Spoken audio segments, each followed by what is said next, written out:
আর এই ভিডিওটি দেখতে পাচ্ছেন এবং আমার সাথে যারা জয়েন করেছেন এবং ভবিষ্যতে ভিডিওটি দেখবেন এবং শেয়ার করবেন, তাদের সবার প্রতি রইল আমার সশ্রদ্ধ সালাম।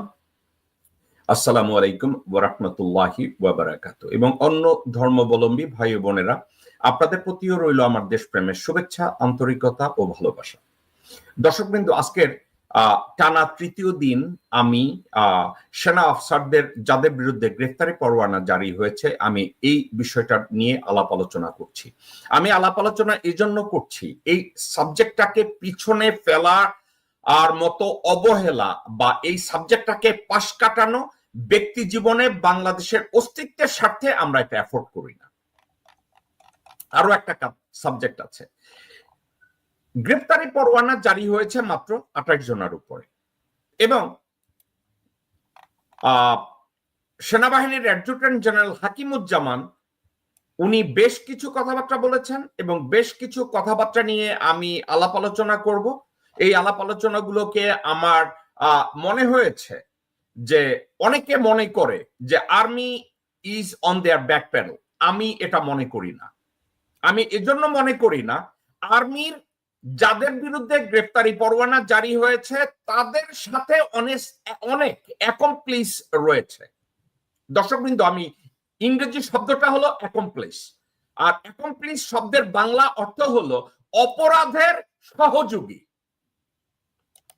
এটা কি শুধু সেনাবাহিনীর মধ্যে সহযোগী ছিল নাকি তাদের বাইরেও ছিল?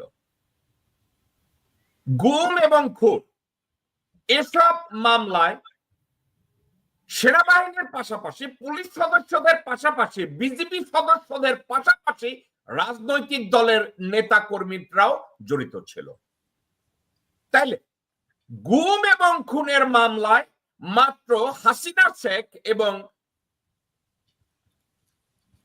গালকাটা কামাল, ওরে আমি কি জন্য বলতাম, ওরে আমি বানরমুখ কামাল বলতাম। এই বানরমুখ কামাল ছাড়াও যেসব নেতা যারা গুম এবং খুনের সাথে প্রত্যক্ষ অথবা পরোক্ষভাবে জড়িত ছিল তাদের নামে গ্রেফতারি পরোয়ানা এখনো জারি হয় নাই, কিন্তু জারি হতে কতক্ষণ?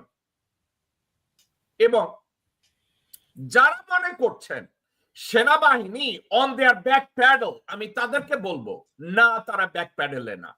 একটা কথা আপনারা মনে রেখেন, তারা তাদেরকে বাঁচানোর জন্য, তারা তাদের দেশের প্রতি দেশদ্রোহিতাকে লুকানোর জন্য তারা খুন করবে, গুম করবে, জখম করবে, মিথ্যা কথা বলবে, কোরআন শরীফ মাথায় নিয়ে মিথ্যা কথা বলবে।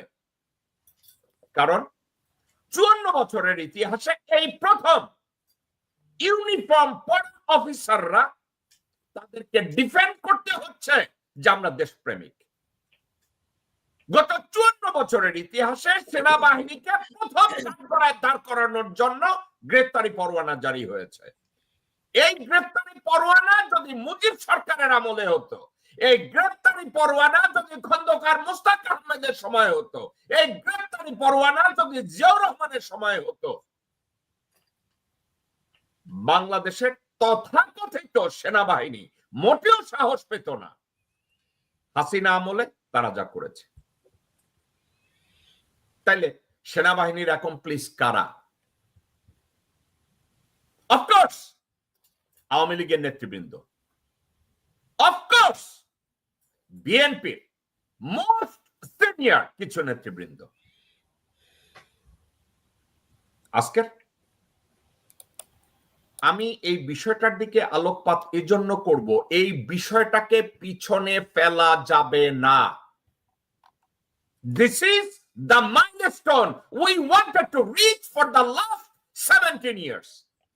And some of the folks in Bangladesh, they tried their best to reach this destiny for the last 54 years. আমার বাপ দাদা মুক্তিযুদ্ধ করেছে, আপনাদের বাপ দাদা মুক্তিযুদ্ধ করেছে বা করে নাই, বা আমার কেউ যুদ্ধ করেছে কি করে নাই, গত 54 বছরের হিস্ট্রিতে আমি আর আমার পয়েন্ট, আমার ফিঙ্গার পয়েন্ট করতে চাই না অমুকে রাজাকার অমুকে মুক্তিযোদ্ধা, কারণ আমার দৃষ্টিতে সবাই বাংলাদেশী। এটা নিয়ে আলোচনার কোনো স্থান নাই, কাল নাই, পাত্র নাই। আজকে জামাত কারা করে? আমার ভাই বোনরা করে। জামাত কারা করে? আমার প্রতিবেশী করে। জামাত কারা করে? আমার হিন্দু প্রতিবেশী জামাত করে। জামাত কারা করে? যারা সত্যকে পূজা করে। জামাত কারা করে? যারা দেশের জন্য জীবন দিতে প্রস্তুত। আপনারা বলবেন জামাতের ভিতরে খারাপ মানুষ নাই? অফকোর্স আছে জামাতের ভিতরে। আমার মহানবী রাসূল পাক সাল্লাল্লাহু আলাইহি ওয়াসাল্লাম যখন নামাজ পড়েছে, ওনার জীবদ্দশায় দেখে গেছে কতগুলো মুনাফিক হাতের মুঠোয় মূর্তি নিয়ে নামাজ পড়ে। আমাকে অনেকে বলেছে যে ভাই, জামাতের ইসলাম আর সত্যিকারের ইসলাম এক না। আমি তাদেরকে জিজ্ঞাসা করলাম গতকালকে, জামাতের জন্য কি আলাদা কোরআন শরীফ আছে? বলছে নাই। জামাতের জন্য কি আলাদা ফরজ নামাজ আছে? বলছে নাই। জামাতের জন্য কি আলাদা কালিমা তাইয়্যিব, কালিমা শাহাদাত, কালিমা তাওহীদ, কালিমা তামজিদ আছে নাকি? বলছে নাই। আমি বললাম তাইলে আমার সামনে জামাতের ইসলাম নিয়ে, খেলাফত আন্দোলনের ইসলাম নিয়ে, হেফাজত ইসলামের ইসলাম নিয়ে কোনো কথা আমার সামনে বলবেন না। আমার দৃষ্টিতে আমার রাসূলের শেখানো কালেমা লা ইলাহা ইল্লাল্লাহু মুহাম্মাদুর রাসূলুল্লাহ যারা পড়ে এবং বিশ্বাস করে, তারা আমার ভাই। এবং এটা যারা পড়েও না, হিন্দু প্রতিবেশী, খ্রিস্টান প্রতিবেশী, বুদ্ধিস্ট প্রতিবেশী, যারা বাংলাদেশের অস্তিত্বে বিশ্বাস করে, সার্বভৌমত্বের জন্য জীবন দিতে তৈরি, তারা আমার ভালো প্রতিবেশী, তারা আমার আত্মীয়। তাদেরকে পাশে নিয়ে যদি দরকার হয় আমি আটলান্টিক পাড়ি দেব। বিষয়গুলো নিয়ে আমি আজকের কথা বলতে চাচ্ছি। শুধু 28 জনের উপরে গ্রেফতারি পরোয়ানা জারি হয়েছে। It's tips of an iceberg. বিশাল এক বরফের এক খণ্ড বরফের উপরে, বিশাল এক বরফ খণ্ডের উপরে মাথায় শুধু একটা টিপসের উপরে টোক্কা দেয়া হয়েছে, যেখানে মাত্র 28 জনের নাম এসেছে। এই 28 জনের সাথে জড়িত শত শত দুর্নীতিগ্রস্ত দেশদ্রোহী কুত্তার বাচ্চারা গত 54 বছরে আমার দেশটাকে খোকলা করে খেয়েছে। এদের বিরুদ্ধেও আমাদের সবাইকে দাঁড়িয়ে বলতে হবে, আন্তর্জাতিক অপরাধ ট্রাইব্যুনাল যেন তাদের বিরুদ্ধেও অনতিবিলম্বে গ্রেফতারি পরোয়ানা জারি করে তদন্তটাকে কমপ্লিট করে। কারণ এরা আমাদের জাতীয় জীবনের ক্যান্সার। এটা নিয়ে আলোচনা করার জন্য আমি আজকের আমার সাথে যোগ দিতে বলেছি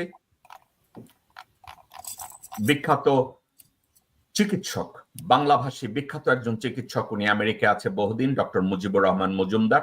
আমি ইনভাইট করেছি ডক্টর খন্দকার মাসুদ রহমান। আমি ইনভাইট করেছি উই আর দ্য পিপলের ডিরেক্টর অব অপারেশন নীরা, এবং আর এক আপুকে আমি ইনভাইট করেছিলাম বাংলাদেশ থেকে, তার নামটা আমি বললাম না, কিন্তু আমার হেডলাইন দেখে আমার মনে হয় উনি ভয়ে লুকিয়ে গেছেন। আমি অবাক হব না, তার নামটা আমি বললাম না, কারণ এর মধ্যে যদি আপুটা ঢুকে যায় আমি অত্যন্ত খুশি হব। আসুন আমরা সময় নষ্ট না করে আলোচনাটা শুরু করি। স্বাগত জানাচ্ছি শ্রদ্ধেয় বড় ভাই ডক্টর মুজিবুর রহমান মজুমদার। আপনাকে আজকের রোববার দিনের এই শোতে দেখে আমি অত্যন্ত ভালো ফিল করছি এবং আপনার সাথে আলোচনা করব। আমি অত্যন্ত অত্যন্ত ইমোশনাল এবং আমি জানি আপনার কাছ থেকে মূল্যবান কিছু বক্তব্য শুনবো। আসসালামু আলাইকুম। আসসালামু আলাইকুম, ধন্যবাদ আমাকে আজকে এই অনুষ্ঠানে আহ্বান করার জন্য। আমার অভিনন্দন, সালাম, শুভেচ্ছা আমার সহ পার্টিসিপেন্ট নীরা এবং আপনার যারা দর্শক আছেন, এখন যারা দেখছেন এবং আগামীতে যারা দেখবেন, তাদের সবাইকে আমার সালাম, শুভেচ্ছা এবং অভিনন্দন। নীরা, আপনার ব্যস্ততম সময়ের মধ্যেও আপনি আমাদের অনুষ্ঠানে যোগ দিয়েছেন, আপনাকে স্বাগত জানাচ্ছি। আসসালামু আলাইকুম। ওয়ালাইকুম আসসালাম। আসসালামু আলাইকুম। Thank you. Doctor Mujibur Rahman Majumdar, আপনাকে দিয়ে আমি একটু আলোচনা শুরু করতে চাই। আলোচনাটা হচ্ছে, আপনি গতকালকেরও অনেক ব্যস্ততার মধ্যেও কিছুটা সময় দিয়েছিলেন, আপনি বিষয়টা জানেন। এখন আইসিটি, ইন্টারন্যাশনাল অপরাধ ট্রাইব্যুনালে একটা নিয়ম করেছে, যে নিয়মটা হলো আগে কারো বিরুদ্ধে অ্যারেস্ট ওয়ারেন্ট ইস্যুর আগে তাদের ইনভেস্টিগেশন শেষ করতে হবে, এবং যে মুহূর্তে তাদেরকে ইনডাইক্ট করবে, অ্যারেস্ট ওয়ারেন্ট ইস্যু করবে, ওই মুহূর্তে তাদের আর কোনো চাকরি থাকবে না। সেটা সেনা অফিসার হোক, পুলিশ অফিসার হোক, র্যাব হোক, রাজনৈতিক নেতা, যে যেখানে আছে তাদের চাকরি আর থাকবে না, তাদেরকে কাস্টডিতে নেবে। এখন আইসিটির নতুন আইন অনুযায়ী তারা ইনভেস্টিগেশন অলরেডি কমপ্লিট করেছে। এই ইনভেস্টিগেশনের মধ্যে তারা এই সিদ্ধান্তে উপনীত হয়েছে, তারা যাদের বিরুদ্ধে অ্যারেস্ট ওয়ারেন্ট ইস্যু করেছে এদের জন্য গিলটি ভার্ডিক্ট পাওয়া অলমোস্ট স্ল্যাম ডান। তারা 95% শিওর তারা অপরাধী বলে চিহ্নিত ইতিমধ্যে হয়েছে। এখন গতকালকের অ্যাডজুটেন্ট জেনারেল তার প্রেস কনফারেন্সে ঘেউ ঘেউ করে বলেছে তাদেরকে আর্মি হেফাজতে নেওয়া হয়েছে, তারা আর্মি কাস্টডিতে আছে, 16 জনের মধ্যে 15 জন সারেন্ডার করেছে, কিন্তু এখন পর্যন্ত তাদেরকে পুলিশে হস্তান্তর করা হয় নাই। আপনার অভিজ্ঞতার আলোকে আপনি কিভাবে দেখেন, তাদেরকে কি অনতি বিলম্বে হস্তান্তর পুলিশের কাছে করা হবে, নাকি ওয়াকার গংরা এটা নিয়ে একটা ষড়যন্ত্র কন্টিনিউ করবে? ডক্টর মুজিব মজুমদার। ধন্যবাদ আপনার এই প্রশ্নের জন্য। ডক্টর মাসুদ আমার অত্যন্ত স্নেহ ছিল ভাই, সে যে জয়েন করেছে, সালাম, শুভেচ্ছা, অভিনন্দন, ব্যস্ততার মধ্যে সে আসছে। আমার প্রথমত আমি আজকে আবারও আমি এই অন্তর্বর্তী সরকার ইউনূস সাহেবকে ধন্যবাদ জানাই। উনি একটা বলিষ্ঠ পদক্ষেপ নিয়েছে, একটা সাহসী বা আপনি বলতে পারেন দুঃসাহসী পদক্ষেপ নিয়েছে, যেটা অত্যন্ত জরুরি ছিল আমাদের দেশের জন্য। সাথে সাথে যারা প্রসিকিউটর আছেন, বিশেষ করে তাজিদ ইসলাম সাহেব এবং ওনার সাথে যারা আছেন, যারা আজকে এই জায়গাটাতে নিয়ে এসেছেন আমাদেরকে, এটা বেসিক্যালি প্রথম জিনিসটা আমাকে বুঝতে হবে যে দেশ জাতি দেখছে এবং এই সরকার দেখছে যে কেউই আইনের ঊর্ধ্বে নয়। সে কি উর্দি পড়া কি উর্দি পড়া নয়, এটা বিবেচ্য বিষয় নয় কোর্টের কাছে, আইসিটির কাছে এটা বিবেচ্য বিষয় নয় যে সে কে। সুতরাং এটা আমি অত্যন্ত মনে করি একটা বাংলাদেশ ইতিহাসে একটা বিশেষ মাইল ফলক, এটা একটা এক্সাম্পল, এবং এই এক্সাম্পলটা আগামী দিনে আসবে। এই আজকে যে জিনিসটা হচ্ছে এটা যদি এস্টাবলিশ হয়, ইনশাল্লাহ এটা হবে, আগামীতে কোনোদিনই কোনো উর্দি পড়ার লোক হোক আর নন উর্দি পড়ার লোক হোক, কেউই দেশে এই ধরনের জুলুম করা থেকে বিরত থাকবে, এবং সে যেই অর্ডার দেখ না কেন এই জিনিসটা একটা এক্সাম্পল হয়ে যাবে। আমি মনে করি যে এটা just tip of the iceberg, এখন মাত্র এটা জিনিসের শুরু হলো, এটার নিচে আরো অনেক কিছু আসবে। আজকে যে 15 জন আর্মি অফিসার সারেন্ডার করেছে তারাই অনেক কিছু তাদের নিজেকে বাঁচাবার জন্য হলেও তারা অনেক কিছু বলবে, অনেক কিছু নিয়ে আসবে, এবং আস্তে আস্তে এই জিনিসটা ওই মৌচাকের মতো বড় হতে থাকবে, আরো বিস্তার লাভ করবে, এবং এটা লাভ করতে হবে। কারণ যেহেতু আমরা বিশ্বাস করি কেউই ন্যায় মানে বিচারের ঊর্ধ্বে নয়, সুতরাং এরাতে 15 জন তো আর করে নাই, 15 জনের সাথে আরো হয়তো 1500 লোক এটাতে ইনভলভ ছিল, এবং প্রত্যেকেরই বিচার হতে হবে। এখন আসেন কথায়, যেটা আপনি আমাকে কোশ্চেন করেছেন, আইনত হলো যখন আপনি অ্যারেস্ট করবেন এটা পুলিশ হাতে হস্তান্তর করতে হবে। আমি মনে করি যে ওয়াকার সাহেব এবং ওনারকে যারা সাজেস্ট করতেছেন, এই জুলাই বিপ্লবের পরপর তারা ইনিশিয়ালি কতগুলো ভালো ডিসিশন নেওয়ার পরেও, আমি আপনার এই প্রোগ্রামে অনেক ক্রিটিসাইজ করেছি ওয়াকারকে, আমি কখনোই মনে করি না সে দেশপ্রেমিক। প্রথম দিন আপনাকে বলেছি, যখন সবাই ওনাকে নিয়ে চিলাচিলি করছে উনি দেশপ্রেমিক, আমি তখনই আপনাকে বলেছি না, আমি বিশ্বাস করি না উনি দেশপ্রেমিক। এখন এটা আস্তে আস্তে প্রমাণিত হলো যে আসলে উনি দেশপ্রেমিক না, উনি হাসিনা প্রেমিক, ভারত প্রেমিক।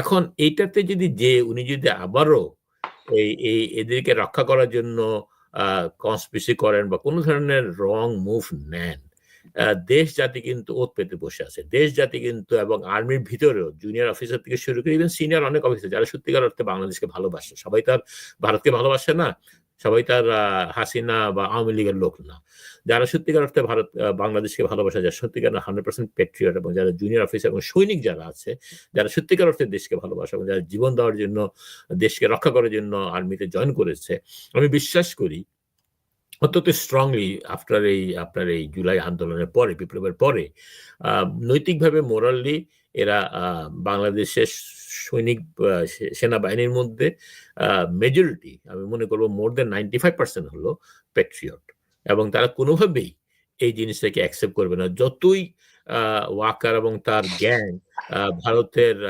ইনস্ট্রাকশনে এবং হাসিনার ইনস্ট্রাকশনে যতই চেষ্টা করে এদেরকে রক্ষা করার জন্য, এটা এটা আমি মনে করি এটা বুমেরাং হবে। উচিত ছিল ওয়াকার এবং এদেরকে বুঝা দেশের সেন্টিমেন্টটা কোথায়, এই যে স্বাধীনতা, যে দ্বিতীয় স্বাধীনতা, যে চেতনাটা কোথায়, এবং সেই জায়গাটাতে এসে এই সেনাবাহিনীকে সংস্কারের উদ্যোগ নেওয়া, এবং এই যে অন্যায়গুলো করেছে এগুলোকে যথাযথভাবে সেনাবাহিনী থেকে প্রসিকিউট করতে পারতো, এবং সেনাবাহিনী যেই অন্যায়গুলো করেছে তারা জনগণের কাছে, জাতির কাছে ক্ষমা যেতে পারতো। সেটা উনি না করে উনি করেছেন কি, যে এদেরকে পালিয়ে যাওয়ার সুযোগ করে দিচ্ছেন, এদেরকে নানাভাবে সহযোগিতা করছেন। এটা একটা উদ্যততা। আপনি কাজ করেন জনগণের, আপনাকে বেতন দিয়ে আমরা, আর আপনি কিনা আমাদের উপরেই জনগণের উপরে চোখ রাঙাবেন, জনগণকে তোয়াক্কা করবেন না। আমি মনে করি সেই দিন চলে গেছে বাংলাদেশ থেকে। এটা এটা এটা এটা এটা কোনো রাজনৈতিক দলের কোনো সরকার না, এবং ইউনূস সাহেব খুব কম কথা বলুন, চুপচাপ উনি ওনার কাজ করে যাচ্ছেন, এটা দেখিয়ে দিচ্ছেন উনি যে উনি কিছুকেই ভয় পায় না। এবং ওনার সাথে যারা আছে, প্রসিকিউটর যারা আছে, আমি তাদেরকে মানে এটা বাংলাদেশ হিস্ট্রিতে অন্যদের সাথে সিভিলাইজ কান্ট্রিতে এটা অনেক সম্মানের কাজ যে এরকম একটা প্রসিকিউটর হয় এবং তারা ইতিহাসে স্মরণীয় হয়ে থাকে। কিন্তু বাংলাদেশের প্রেক্ষিতে যেখানে বারবার সেনাবাহিনীর অভ্যুত্থান হয়েছে, সেখানে এত বড় একটা সাহসের কাজ করে এই আগানো, এটা আমি মনে করি ওনাদের বিশ্বাস হয়েছে যে জনগণ ওনাদের সাথে আছে, এবং আমিও বিশ্বাস করি জনগণ এই আইসিটির সাথে আছে, এই অন্তর্বর্তী সরকারের সাথে আছে। জনগণ আপনার সকল রাজনৈতিক দল এবং সকল আর্মি, ভারতীয় আধিপত্যবাদী যারা বিশ্বাসী আর্মির পক্ষে নাই। এইটার কারণেই আমার মনে হয় ইউনূস সাহেব এবং প্রসিকিউটর সাহস পেয়েছেন এবং এই জায়গাটা আজকে নিয়ে এসেছেন জাতিকে। আমি আবারও আমার পক্ষ থেকে এবং সমগ্র বাংলাদেশ জাতির পক্ষ থেকে ওনাদের আন্তরিক শুভেচ্ছা জানাই, এবং ওনাদেরকে বলি কোন রকম আল্লাহকে ভয় ছাড়া কোনো কিছু ভয় না করে এগিয়ে যাওয়া, এবং দেশে এক্সাম্পল তৈরি করা যে আমরা বাংলাদেশ একটা ছোট ক্ষুদ্র দেশ হলেও আমরা বিশ্বের বুকে সত্যকে, ন্যায়কে প্রতিষ্ঠা করার মতো আমাদের সৎ সাহস আছে। ধন্যবাদ। ওকে মুজিব ভাই, আমি আপনার কাছে ব্যাক করব। নীরা, আপনার কাছে আসার আগে আমি ডক্টর খন্দকার মাসুদ রহমান, আমি আপনাকে স্বাগত জানাবো। ভাই, you look $1 million piece. My brother always looks 27 years old. কেমন আছেন ভাই? আসসালামু আলাইকুম। ওয়ালাইকুম আসসালাম। আমি আল্লাহর কাছে ক্ষমা চেয়ে নেব আপনার আমার প্রতি এই মিথ্যা প্রশংসা করার জন্য, যেন আল্লাহ আপনাকে কোন রকম কোনো শাস্তি না দেন। আচ্ছা, এনিওয়ে, মুজিব ভাই, thank you very much for all your love every time.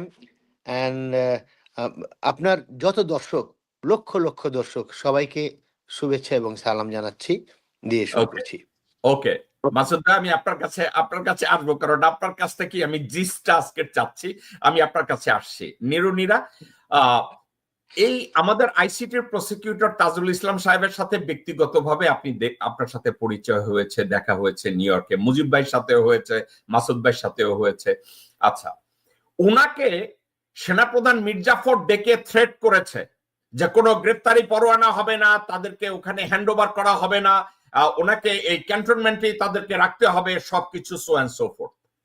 সবকিছু উপেক্ষা করে ডক্টর মোহাম্মদ ইউনূস এবং ডক্টর খলিল এবং তাজুল ইসলাম সাহেব এবং প্রধান বিচারপতি, তারা একত্রে কাজ করে একটা এক্সাম্পল তৈরি করলেন যে তাদের বিরুদ্ধে ফাইনালি গ্রেপ্তারি পরোয়ানা জারি হলো। আপনার কাছ থেকে আপনার অনুভূতি একজন জনগণ হিসাবে, একজন রাজনৈতিক কর্মী হিসাবে, আপনি কি দেখেন যে সেনাপ্রধান মির্জাফর এবং তার সাথে তল্পিবাহক 20 থেকে 25 জন বা 30 জন মেজর জেনারেল বা ব্রিগেডিয়ার জেনারেল, তারা কি এখনো ষড়যন্ত্র করবে, নাকি এসব আসামিদেরকে অনতিবিলম্বে পুলিশের কাছে হ্যান্ড ওভার করবে? আপনার কি মনে হয়? জি জেগো ভাই, থ্যাংক ইউ সো মাচ। আসলে আমি খুবই হ্যাপি, মানে গত 4-5 দিন ধরে বিষয়টা একটু বাতাস পাইতেছিলাম। তাই কি বলবো, তাই সর্বপ্রথম মানে আমার অন্তরের অন্তঃস্থল থেকে যে দোয়া, সেটা হলো আমাদের অন্তর্বর্তীকালীন সরকার এবং আমাদের প্রধান উপদেষ্টা ডক্টর মোহাম্মদ ইউনূস স্যার এবং আমাদের চিফ প্রসিকিউটর তাজুল ইসলাম সাহেবের প্রতি। এই যে খেলাটা, এই খেলাটা আজকে নতুন কোনো খেলা না। আপনি আমাকে প্রশ্ন করেছেন আসলে তারা আমাদের প্রশাসনের হাতে দিবে কি দিবে না, কিন্তু আমার কাছে যেটা সেটা হলো না দেওয়ার সম্ভাবনাই বেশি। এরা সবাই বর্ডার ক্রস করবে কোনো না কোনো ওয়েতে। তারা তাদের ঘাঁটিতে ওই দিল্লিতে অবস্থান তারা করবে। এটা আমাদের আপনার অনুমানটা ভুল না। একজন জেনারেল কবির আহমেদ অলরেডি জেনারেল ওয়াকারের পরামর্শে এবং তার সহায়তায় অলরেডি বর্ডার ক্রস করছে। আপনার অনুমান মিথ্যা না। তাই এটা হলো যে আমাদের জনগণের চোখে এই মির্জাফর ওয়াকার ধুলা অলরেডি দিয়েছে এবং দিবে। এখন যদি এই অ্যারেস্ট ওয়ারেন্ট গুলো একের পর এক যদি দ্রুত করা যায় তাহলে একটা ভালো খেলা দেখা যাবে বাংলাদেশে। আমি আপনার সাথে খুবই ভালো উত্তর দিয়েছেন। আপনি আপনার কনক্লুশনের সাথে দেশের 90% জনগণ আপনার সাথে একমত। 626 জন অপরাধীকে ক্যান্টনমেন্টে রেখে তাদের কাউকে পুলিশের কাছে হ্যান্ডওভার করে নাই এই হারামজাদা ওয়াকার। ওকে নীরা, আমি আপনার কাছে ব্যাক করব না। মাসুদ ভাই, নিরার মন্তব্য শুনেছেন। এর ডক্টর মুজিব রহমানের ওনার আহ্বান শুনেছেন যে ওয়াকারের উচিত অনতিবিলম্বে যাদের বিরুদ্ধে গ্রেফতারি পরোয়ানা জারি হয়েছে তাদেরকে যেন অনতিবিলম্বে পুলিশের কাছে হস্তান্তর করা হয়। আপনি দেখেন কিনা যে গতকালকের অ্যাডজুটেন্ট জেনারেল হাকিমুজ্জামান বারবার একটা কথা বলেছে, বাংলাদেশ আর্মি ইজ ফর ইনসাফ। কিন্তু আমার কথা হলো এই অ্যাডভোকেট জেনারেল হাকিমুজ্জামানের মতো একজন গাবুর সে কি করে নিশ্চিত করে যে আমরা ইনসাফ করাবো, আমরা ইনসাফের জন্য দাঁড়াবো? আর্মির কি ক্ষমতা আছে দেশে ইনসাফ প্রতিষ্ঠা করার? তারা হচ্ছে জনগণের প্রজাতন্ত্রের কর্মচারীদের একটা সংস্থা, বাংলাদেশ সশস্ত্র বাহিনী। সেখানে তারা সরকারকে সহায়তা করতে পারে ইনসাফের জন্য। তারা বলে আমরা ইনসাফের পক্ষে দাঁড়াবো, আমাদের কাছে সামনে ফেয়ারনেসের বাইরে কিছু যাবে না। এখন তার সব কথাকে বাদ দিয়ে আমি যদি আপনাকে জিজ্ঞাসা করি যে মাসুদ ভাই, আপনি কি দেখছেন যে অপরাধীদেরকে খুব তাড়াতাড়ি পুলিশের কাছে হ্যান্ডওভার করবে নাকি ড্রামা করবে যেভাবে নীরা বলল? ওয়েল, আমরা যদি গত সমস্ত কার্যকলাপগুলো ফলো করি তাহলে পরে নীরার সন্দেহটা অমূলক নয়। এরকম ঘটনা ঘটেছে, কোনো ব্যাখ্যা নেই। 600 জন 500 জন ক্রিমিনাল চলে গেল, কোনো ব্যাখ্যা নেই কিভাবে গেল, কেন গেল। তারা চলে যেতে পারলো অলমোস্ট সবাই। এমনকি যখন এটার ওয়ারেন্ট বের হচ্ছিল, ডিক্লেয়ার হয় নাই, সামবডি লিকড ইট, লিক করে কিছু অফিসারকে জানাই দিছে, তখনই কবির আরো 2 জন ডিজিএফআই এর অফিসারের সহায়তায় তামাবিল দিয়ে চলে গেছে। So Kabir has left. He used to be the MSPM, military secretary ছিল এক সময়কার। তো MSPM পালিয়ে যেতে পারলো কিভাবে? আগেই জেনে গেছে সে তার নামে ওয়ারেন্ট আসতেছে।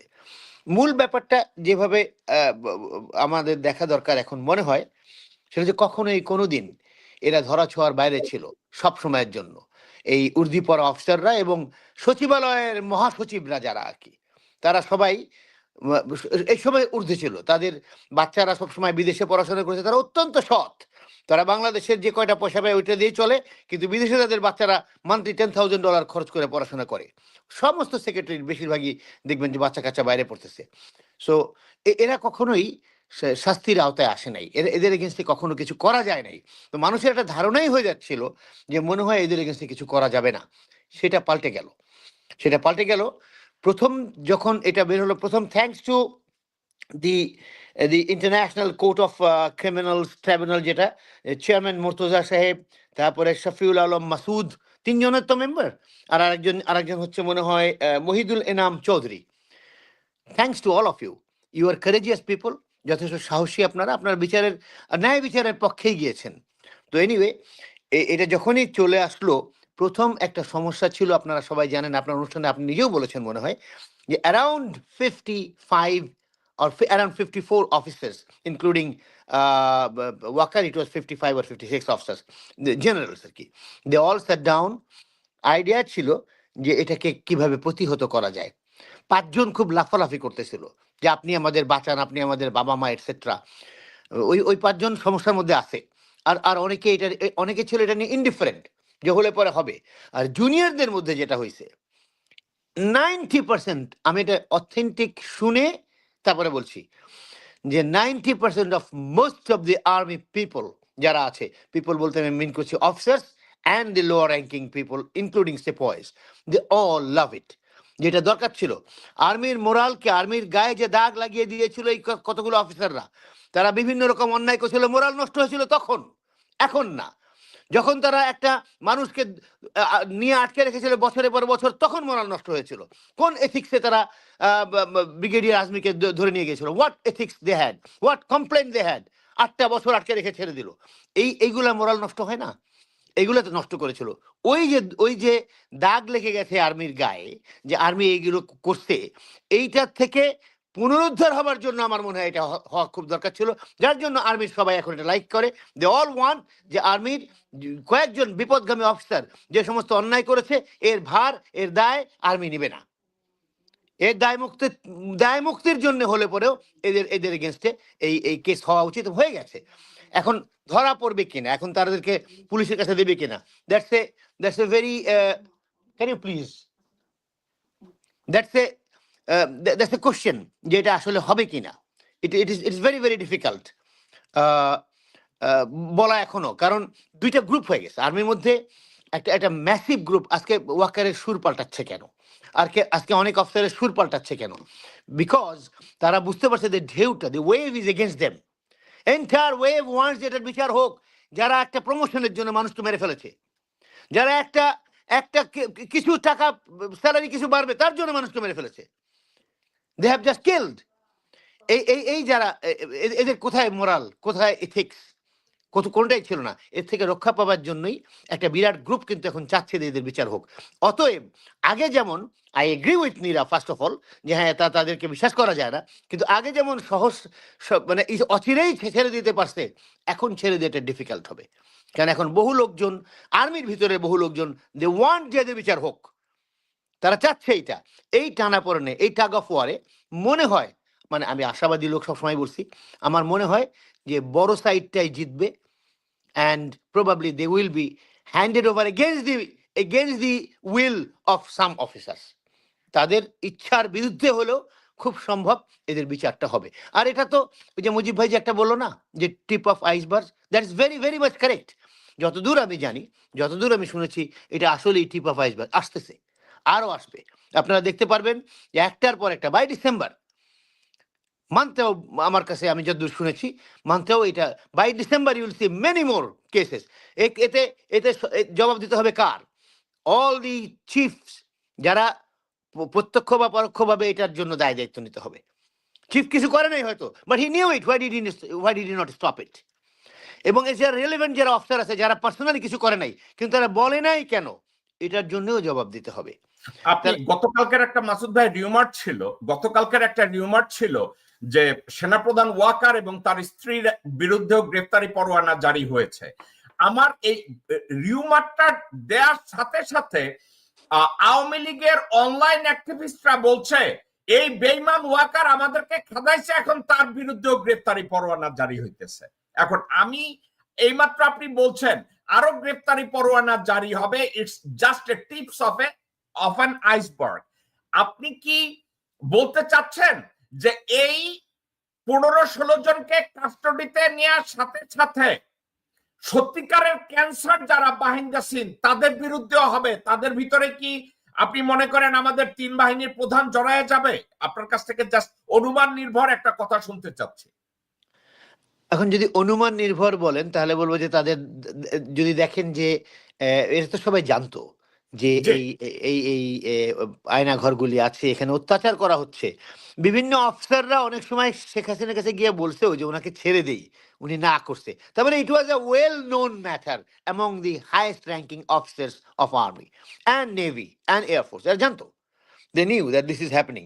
এই জানার জন্য তাদের যে ডিউটি ছিল, they were bound by duty to stop it, to take measures against it. এগুলো না করে they allowed this to happen. এটার জন্য হলেও হয়তো বা জবাবদিহি করতে হতে পারে বলে আমি শুনছি।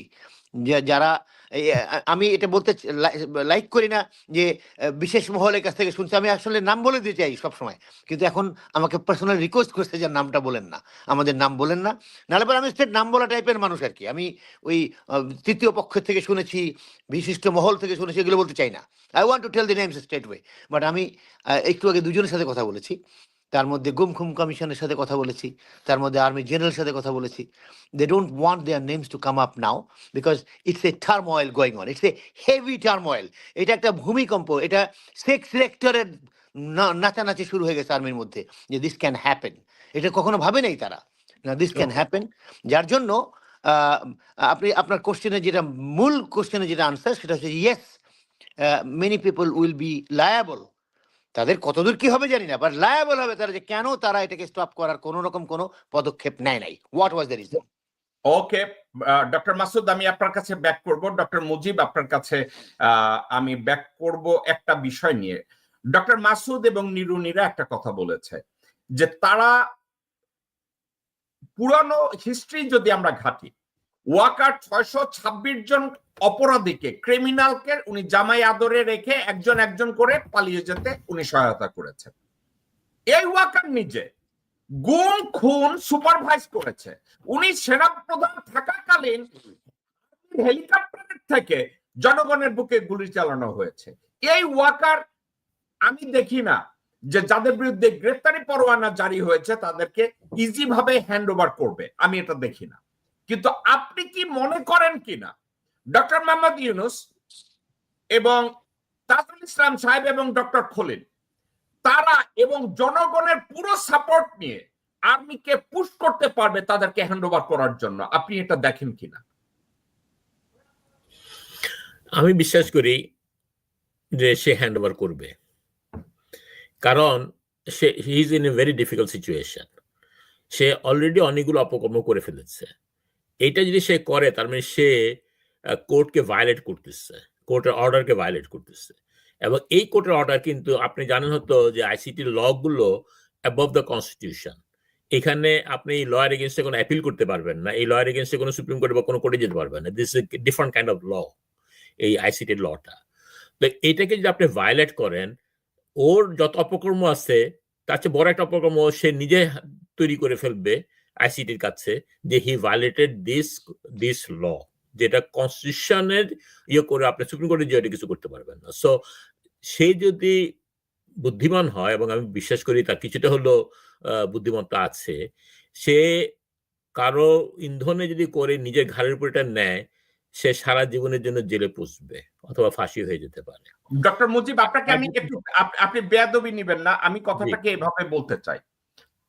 অলরেডি ওনার বিরুদ্ধে একটা কেস আইসিটি সহ অন্যান্য জায়গায় তৈরি হয়ে আছে যে 626 জন ক্রিমিনালকে নিজ দায়িত্বে উনি পালাতে সাহায্য করেছে। বিশাল একটা মামলা, তাদের সকল অপকর্মের দায়ভার তার উপরে গেছে। এখন এই মুহূর্তে ওয়াকার যদি এই 23 জন বা 28 জনকে পালাতে সহায়তা করে, আপনার মনে হয় না আইসিটির আর কোনো রাস্তা থাকবে না? তাইলে ওয়াকারের বিরুদ্ধে গ্রেফতারি পরোয়ানা এবং নৌবাহিনী বিমান বাহিনী প্রধানের বিরুদ্ধে গ্রেফতারি পরোয়ানা রাইট হইতে জারি হবে, করতে বাধ্য হবে। এবং করার সাথে সাথে আপনার তাকে ফায়ারও করা দরকার হবে না, যেহেতু ল হলো দ্য মোমেন্ট ইউ ইন্ডাইক্ট দেম তাদের চাকরি চলে যাবে। এখানে ইউনিস সাহেবকেও তাকে ফায়ার করতে হবে না, আর আপনার সকল চুপ্পুকে তাকে ইয়ে করতে হবে না, কারণ automatically the moment you file a case against them, automatically তার চাকরিচ্যুত হয়ে যাচ্ছে, অটোমেটিকলি তাদের উর্দি ইয়ে থেকে চলে যাচ্ছে গায়ের থেকে, এবং অটোমেটিকলি তাদের কমান্ড কেউ মানতে বাধ্য না। So it's a very critical situation, সেও জানে এটা। সে যদি এটাকে অবাধ্য হয়, এটাতে সাথে সাথে আইসিটির থেকে আপনার তার এগেন্সট ইন্ডাক্টমেন্ট হবে, সাথে সাথে তার চাকরি চলে যাবে এবং হিল বিকাম এ সিভিলিয়ান, এবং সেখানে সে কোনোভাবেই তাকে প্রোটেক্ট করতে পারবে না। সুতরাং এই court is a very different court. এটার এখানে এটা ইটস নট ইজি, এটা ছেলে খেলার ব্যাপার নয়। আপনি দেখেন যে 15 জন যারা কাজে ছিল, যারা কর্মরত ছিল, তাদের অলরেডি চাকরি চলে গেছে, তাদের অলরেডি চাকরি চলে, দি বিকাম নাও সিভিলিয়ান। এবং সিভিলিয়ানকে আপনি যদি আটকিয়ে রাখেন, আপনি ক্যান্টনমেন্টে রেখে দেন তাদের হেফাজতে, তাহলে আপনি you are basically protecting a criminal. সুতরাং এখানে 15টা কেস আসবে শুধু আপনার ক্রিমিনাল কেস সেভ করার জন্য। তারপর আপনি আইসিটি লকে অমান্য করার জন্য you lose your job right away এবং you'll become a civilian two.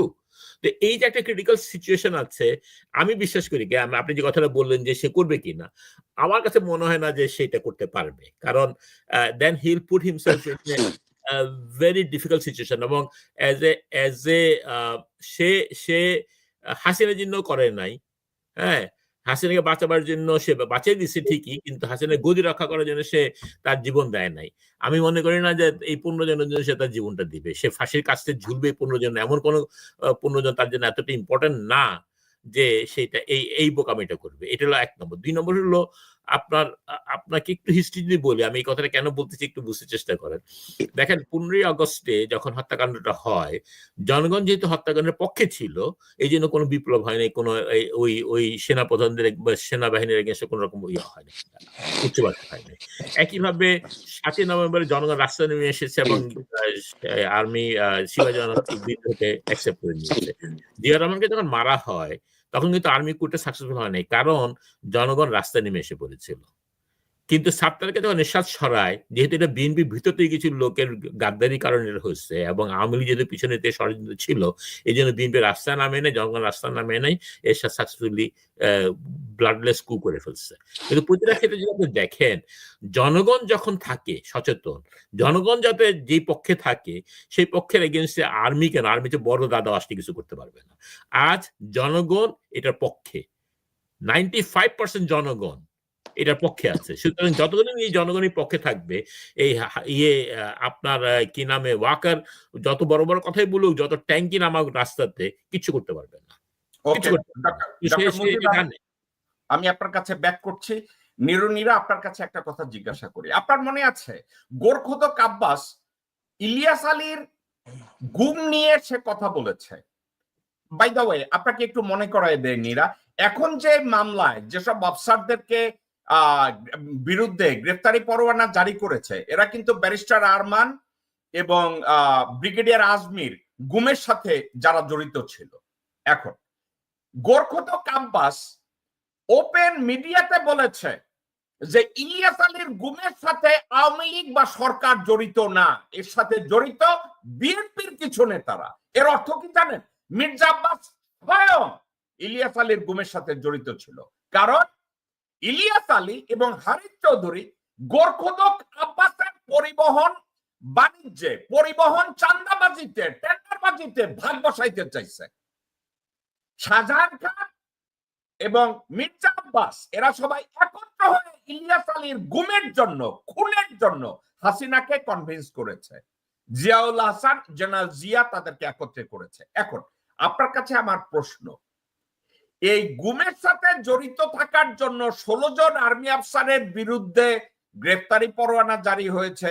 Doctor Masud Rahman বলেছে ভবিষ্যতে ওয়াকারের বিরুদ্ধেও হতে পারে, কিন্তু এই গুমের সাথে তো আপনার দলের নেতা গোরখোদক আব্বাসও জড়িত ছিল। এখন আপনি কি অবাক হবেন যে এর পরে গোরখোদক আব্বাস, সালাউদ্দিন, আমির খসরু মাহমুদ এদের সবার বিরুদ্ধে যদি গ্রেফতারি পরোয়ানা জারি হয়? কারণ এরা প্রত্যেকেই হাসিনার সাথে গণভবনে গিয়ে আড্ডা মেরেছে এবং গুম খুনের পরামর্শ করেছে। আপনার কি মনে হয় নিরুনিরা? নীরা, আপনার মাইক্রোফোনটা অফ। ওকে, আমি অন করছি। ওকে, বলেন। খুব ইম্পর্টেন্ট একটা সাবজেক্ট আপনি তুলছেন, সেটা হলো আপনি যদি গোড়াঘাটে যান তাহলে দেখবেন এটা হলো ভারতের নীল নকশার খেলা। আর এখানে ভিলেন আছে বাংলাদেশের, এই যে কজনের নাম আপনি বললেন সিভিলে, এরা হলো ভিলেন। যখন যে পাত্রে যেভাবে অ্যাক্ট করতে বলছে তারা ঠিক সেইভাবে অ্যাক্ট করেছেন। কারণ এই আর্মি কখনো, আর্মি কারা? এরা হলো বাংলাদেশের নিরাপত্তার জন্য, বাংলাদেশের জনগণকে নিরাপত্তার জন্য হলো আর্মি, এবং সেই আর্মি ভারতের ইন্টারেস্ট প্রোটেক্ট করছে এবং আজ অবধি সেটা করে যাচ্ছে। এটার কোনো পরিবর্তন আমরা গত 16-17 বছর থেকে শুরু করে লাস্ট 16 মাসের কথাও যদি বলেন তার মধ্যেও আমরা দেখতে পাচ্ছি না। তাহলে এখানে আপনি গোড়াঘাটে ওই নীল নকশাটা নিয়ে আসেন না কেন? নীল নকশায় যে এখনো সামনে কিছু নাই সেটা তো আমরা বিলিভ করতে পারছি না। আজকে আপনি বলছেন যে তারা বর্ডার ক্রস করবে না, 16 জন কেন, এই 16 জনের পিছনে আরো আসবে, কিন্তু এই 16 জনের কথা সামনে বলে, কারণ এই 16 জন হচ্ছে কিন্তু ওইভাবে হেলিকপ্টারে যাওয়ার মতো 16 জনেরা, এদের কিন্তু কেউ একটা মানে তাদের টাচও করতে পারবে না। আপনি 650 জনের কথা বলছেন, ওই 650 জনের সাথে এদেরকে কম্পেয়ার করতে পারবেন না। এই 16 জন যারা, এরা মনে করবেন যে ভারতের আর্মির প্রেতাত্মা এখানে বসে আছে। এই 16 জনের ভিতরে ভারত প্রেতাত্মা বসে আছে। এরা হেলিকপ্টারে যাবে, এরা ওপেন চলে যাবে। যেমন বিডিআর এর হত্যাকাণ্ড ঘটিয়ে তারা যেরকম এই যে দাদা বাবুরা আমাদের বাংলাদেশের গাধা বাবুদের মলমূত্র ছেড়ে দিয়ে চলে গেছেন, ঠিক সেইভাবেই এই 16 জন যাবে। কিন্তু এই 16 জনের পিছনে আরো যে যাবে এবং তাদের মধ্যে যে ভিলেন আছে, এই 16 জন যাওয়ার পর তারা অটোমেটিক চলে আসবে। তো এই যে যাওয়া আসার সাবজেক্ট যত কথাই বলেন না কেন, আর আজকে এই মীর জাফর ওয়াকারের কথা বলবেন, সে হাসিনাকে সেফ এক্সিট দিয়েছে, এখন তার পালা। ওকে, নীরা ভালো বলেছেন। ডক্টর মাসুদ রহমান, আপনার কাছে আমি খুবই গুরুত্বপূর্ণ বিষয়টা, গুম খুনের উপরে এই প্রথম অ্যারেস্ট ওয়ারেন্ট জারি হয়েছে। এখন আমার যে প্রশ্নটা সেটা হচ্ছে, আপনাকে আমি ঠান্ডা মাথায় বলি, আমি ইমোশনাল না হয়ে, ইলিয়াস আলীর গুমের কথা নিয়ে যখন আলাপ আলোচনা হয়, গোরখতক আব্বাস হঠাৎ করে বলে বসলো যে এর সাথে আওয়ামী লীগ জড়িত না, এর সাথে সরকার জড়িত না। অর্থাৎ সে জানে গুম কারা করেছে। কেন জানে? কারণ সে নিজেই ইনভলভ ছিল এই গুমের সাথে। এখন আরেকটা কথা আমি বলি, খুবই important, $1 million information. S Alam যখন চট্টগ্রামে যে ইলেকট্রিসিটি উৎপাদন কেন্দ্র করেছে, ওইখানে ওই এস আলমের এই ইলেকট্রিসিটি উৎপাদন কেন্দ্রের এটা ম্যানেজ করতো বিহাইন্ড দ্য সিন বিএনপির সালাউদ্দিন। এবং আপনি কি জানেন, এই বিএনপির সালাউদ্দিন এস আলমের বিদ্যুৎ কেন্দ্র মেইনটেইন করতে গিয়ে ওখানকার লোকাল চেয়ারম্যানকে গুম করেছে। জামাতের নেতাদেরকে বিল্ডিং এর উপর থেকে ধাক্কা মাইরা লাথি মাইরা ফলায় দিয়া জীবনে মাইরা ফলাইছে, খুন করছে। এবং বিএনপি 23 জন না 24 জন পার্বত্য চট্টগ্রামে তাদেরকে শান্তি বাহিনীর সহায়তায় গুম করাইছে। এখন যাদেরকে গ্রেফতার করাইছে মাসুদ ভাই, ইনফরমেশন তো বেরোইলে বলবে যে সালাউদ্দিন হইছে আর্মির সহযোগী ছিল ওই গুমের সাথে, গোরখতক আব্বাস গুমের সহযোগী ছিল, আমির খসরু মাহমুদ এই গুম খুনের সাথে জড়িত ছিল, আলাপ আলোচনা করেছে। তাইলে শুধু আর্মির জন্য গ্রেফতারি পরোয়ানা জারি হবে, কিন্তু বিএনপির যেসব নেতারা গণভবনে গিয়ে হাসিনার সাথে গুম খুনের ষড়যন্ত্র করেছে, আপনার কি মনে হয় না তাদের নামও চলে আসবে? এটা just matter of time. Definitely তাদের নাম আসবে, তাদের নাম আসার প্রক্রিয়াও চলছে। আসবে না তা ডেফিনেটলি আসবে। কারণ দেখেন এখন সব দিক থেকে বেরোচ্ছে। Even captain Shahnaz has already told যে শেখ হাসিনার সঙ্গে 5 জন বিএনপির বড় বড় নেতা রেগুলার যাওয়া আসা করতো, দেখাশোনা করতো। এবং এটা বাইরের রুমে না, শেখ হাসিনার 2টা রুম ছিল, একটা বাইরে সবার সাথে কথা বলা, একটা হচ্ছে অত্যন্ত খাস কামরা। এই খাস কামরা যেত 5 জন, এই 5 জন পালাক্রমে একসাথে যেত না, এরা যেত, যে তারা they use to make different plans, তারপরে নতুন নতুন গুমটুম এগুলো হয়ে যেত আর কি। সো দিস অল পিপল বিএনপির এই যে বড় বড় নেতাদের যাদের কথা বললেন, তারা যে জড়িত ছিল, it will come out, it will be digged out. এবং তখন অলরেডি চলছে, প্রক্রিয়া চলছে, সো ফার আই নো।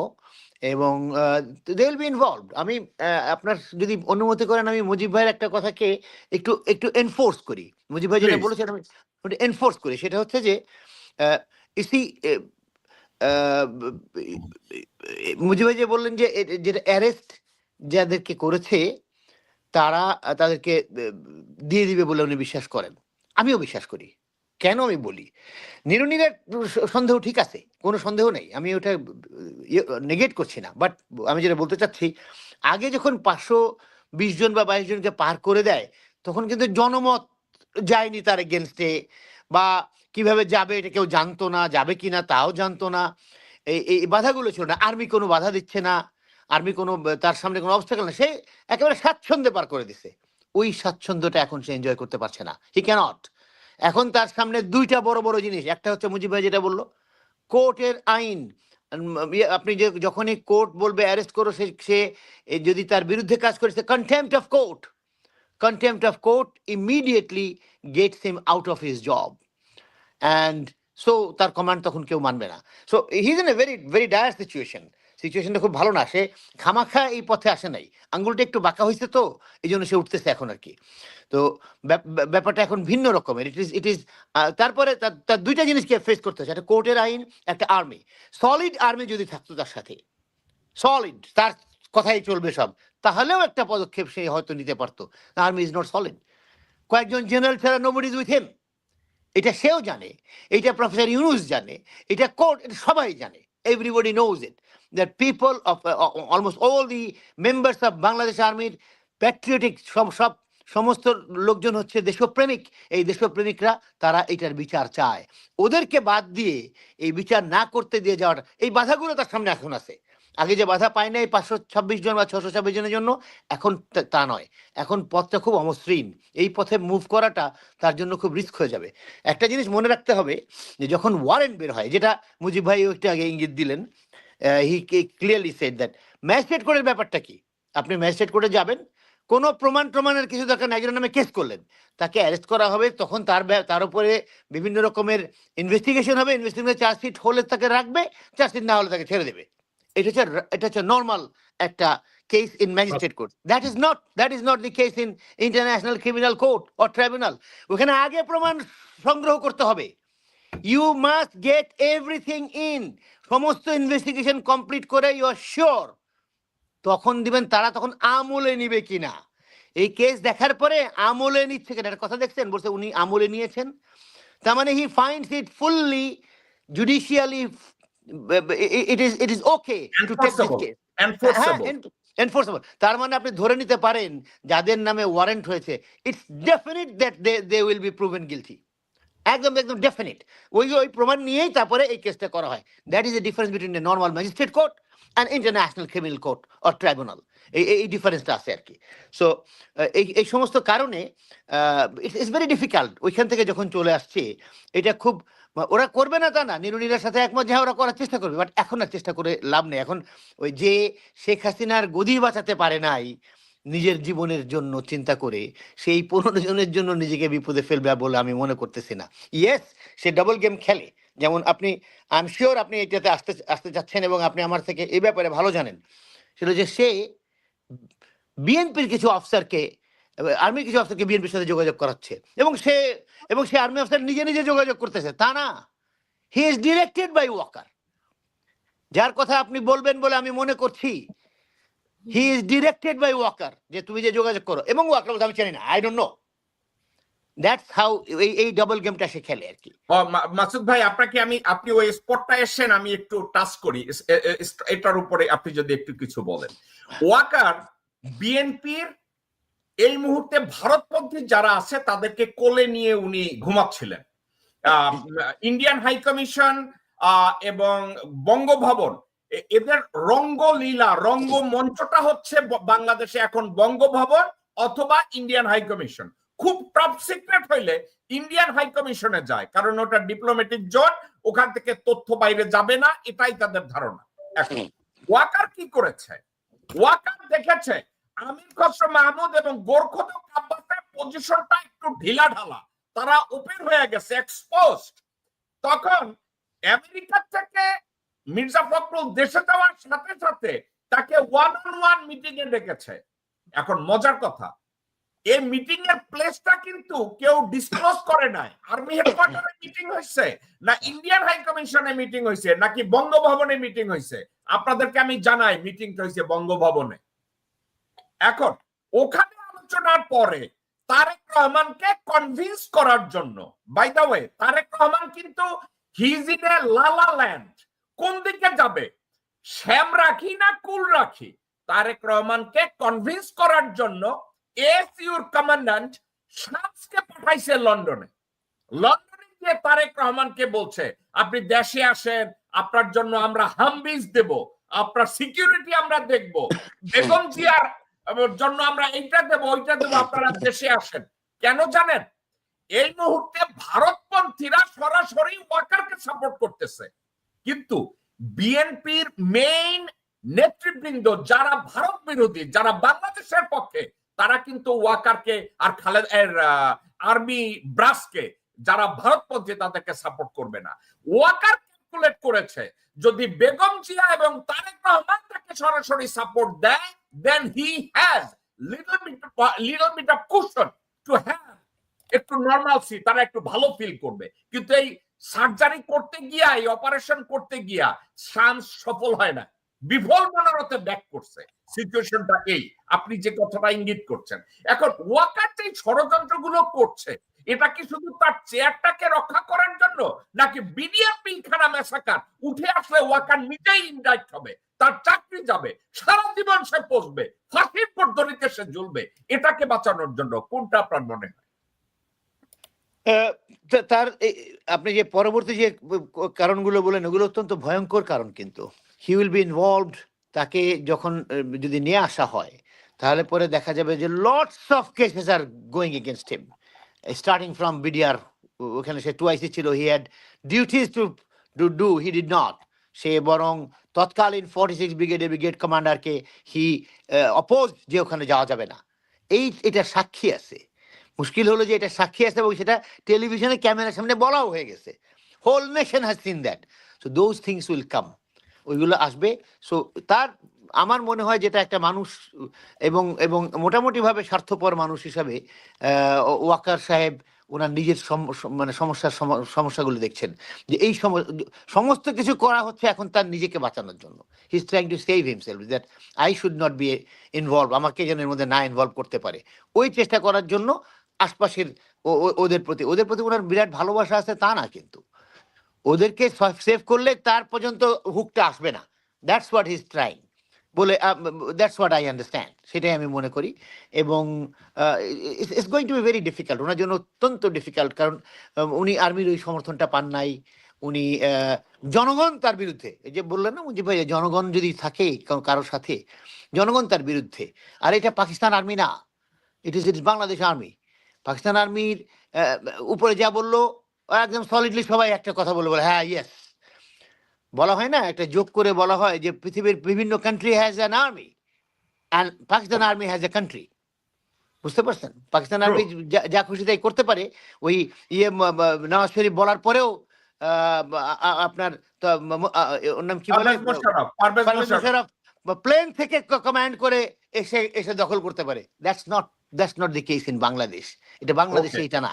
বাংলাদেশের লোকরা আরেকটু বেশি চোখ কান খোলা। আমি পাকিস্তানকে অপমান করছি না, বাট তারা চোখ কান বন্ধ করে চলে, আমার কাছে মনে হয়।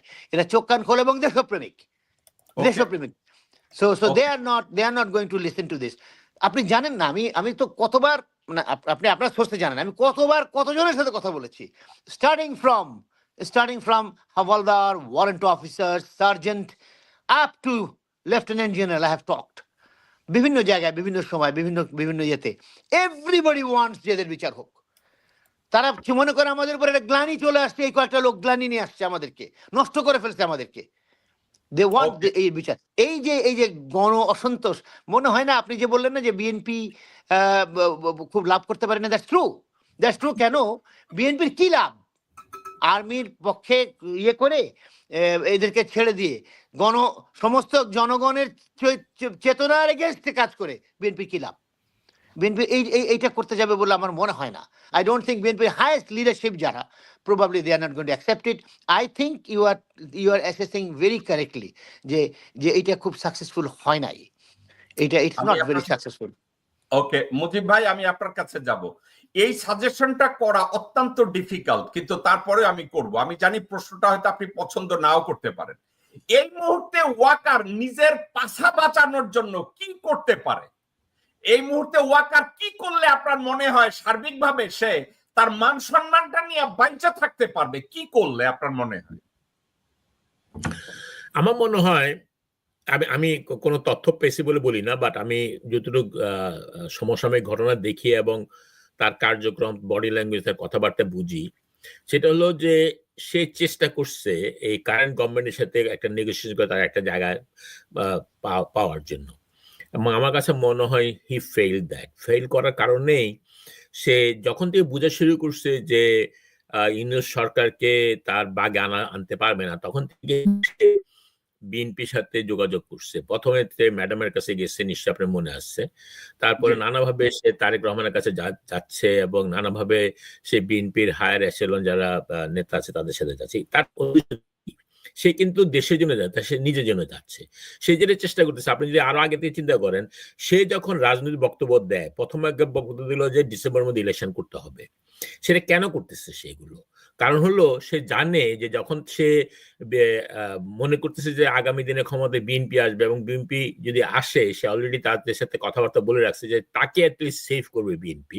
তাকে হয়তো দেখাবে যে সে একটা বিরাট হিরো, সে 5ই আগস্টে দেশের জন্য একটা বিরাট করছে, সে না থাকলে দেশটা আজকে এখনো হাসিনা সরকারের আন্ডারে থাকতো, হোয়াট এভার ইট ইজ, দিয়ে তাকে একটা বিরাট হিরো বানিয়ে দেখাবে যে হ্যাঁ সে টুকটাক কিছু অন্যায় তো করছে, আমরা তার বিরুদ্ধে তাকে মাফ করে দিলাম। একটা রাজনৈতিক দল এটা করতে পারে তাদের নিজেদের স্বার্থে, এবং রাজনৈতিক দল এটা ভেবে অ্যাসেস করতে পারে যে আর্মি যদি আমার পিছনে থাকে, আমি যত অপকর্ম করি না কেন আমি পার পেয়ে যাবো, কারণ আর্মি আমার পিছনে থাকবে, ভারত আমার পিছনে থাকবে, জনগণ আমার পিছনে না থাকলে হবে। তবে আমি মনে করি যে বিএনপির রাজনীতিবিদ যারা আছেন, যারা সিনিয়র আছেন, তারা বাংলাদেশের হিস্ট্রিটা ভালো করে পড়া উচিত। তারা বাংলাদেশের জনগণের চেতনাকে ভালো করে বোঝা উচিত।